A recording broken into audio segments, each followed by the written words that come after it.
Stačí vám jeden dobrý recept na kysnuté cesto a vykúzlite akékoľvek koláčiky. Tak dnes si spravíme tie moravské. Kilo polohrubej múky, 600 ml teplého mlieka, ale treba mať nachystané viac. 100 ml tuku, droždie, 5 lyžic cukru, čajová lyžička soli, vajce, žltok a citrónová kôra. Do múky si vyhrabeme jamku, pridáme cukor, droždie, teplé mlieko, premiešame a necháme vzísť kvások. Potom pridáme zvyšok cukru, soľ, citrónovú kôru, vajce, žltok a s mliekom zapracúvame cesto. Nakoniec ešte zapracujeme rozpustený vychladnutý tuk. Cesto necháme kysnúť, kým zdvojnásobí objem. Zatiaľ si pripravíme tvárohovú plnku. 2 tvárohy, 2 vajcia, cukor podľa chuti a citrónovú kôru. Vykysnuté cesto rozvaľkáme, pohárom vykrajujeme kolečká a dnom pohára vyhlbíme do kolečiek jamku.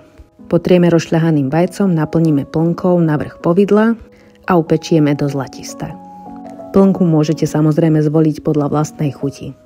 A je hotovo, tak dobrú chuť!